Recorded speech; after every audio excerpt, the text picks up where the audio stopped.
Nasira orang bernama Uwais Al-Qarni tinggal Nanggolo Yaman. Nabi ne pegah bak sahabat, wahai sahabat Lot, punya perlihat doa kata keterima oleh Allah, ia mu doa bak Uwais Al-Qarni.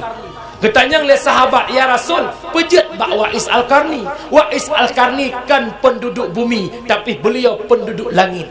Hingga sabah sejarah, Uwais Al-Qarni gekun lemak ke ane nalon mak lon ne hawatat de jak utano suci Mekah, tapi ne mak hanapeng mak tenang je lomba Alkamah napeng bacut gesajan gia ablo sini anak lumo bahasa adanya.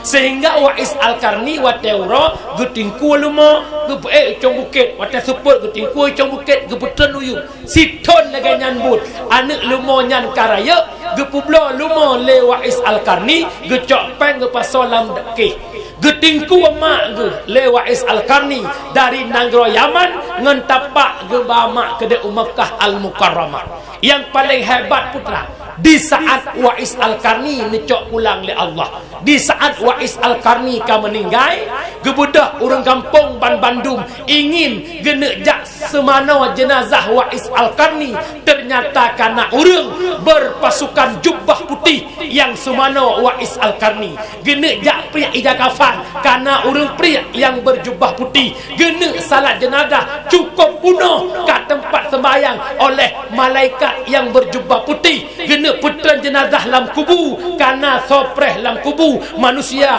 yang berjubah putih. Siapakah mereka? Itulah para malaikat yang nak ilangit gedran ubumo dia tuang jasad tubuh Uwais Al-Qarni karena memuliakan orang tuanya.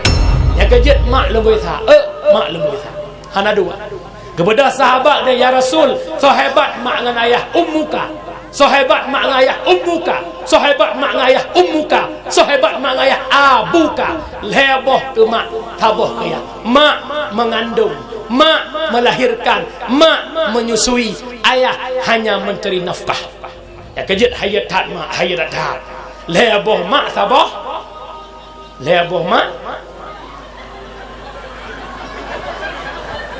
mak sulung leboh nabak mak saboh bayar. Benda kan leboh mak saboh ya tehing taurunya.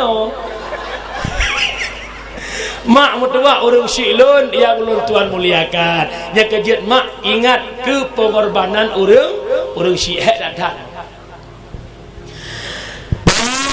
Mak tanggung si bungang melu si pamahana mangatku nedua nedangan pamahana merasa guna mangan abu coba tak kira si getu jasa pemangan abu hana sobo harga jasa pemangan abu hana sobo harga guna mangan abu. Pengorbanan ulusi cukup luar biasa.